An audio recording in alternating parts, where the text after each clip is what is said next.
Името Supra им значи многу на вистинските љубители на автомобили, па затоа и со нетрпение се очекуваше Toyota да го покаже моделот што ќе продолжи да го дзида неговото наследство. На него навистина долго се чекаше, факт што ентузијастите го толкуваат дека тој ќе биде совршен. Конечно и тоа се случи. Спортската легенда зачекори на овој свет во своето ново руво. А тоа, иако не изгледа познато заради концептите со кои беше најавувана, нималку не е невозбудливо.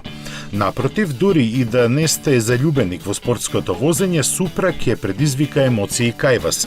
Од Toyota вела дека токму тоа е во самата срж на ова купе. Првите впечатоци го потврдуваат нивното мислење.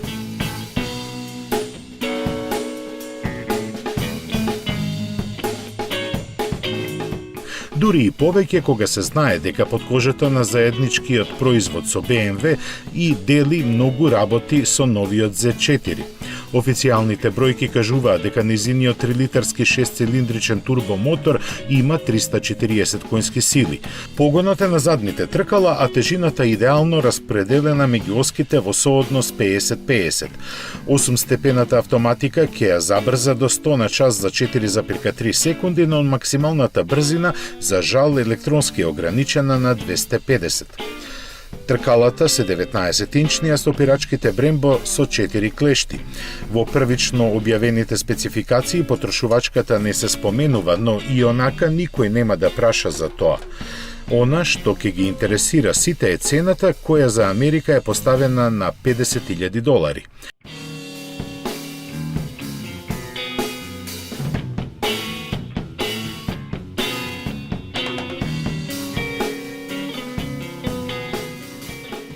Внатрешноста на овој атлетски двосед е едноставно и прегледно решена, а опременоста засега не е до крај дефинирана.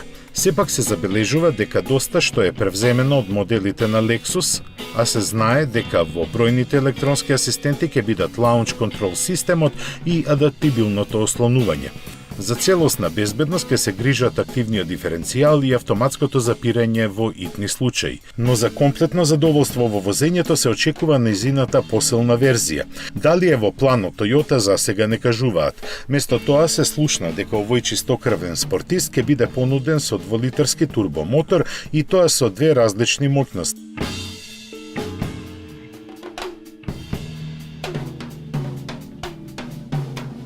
Колку има вистина во тоа, ќе дознаеме летово, кога најжално очекуваниот автомобилски новитет последниве години ќе тргне во освојување на пазарните меридијани, иако ќе се произведува во фабриката на Магна Штаер во Грац, Австрија. Првата година за Европа ќе бидат одвоени само 900 примероци.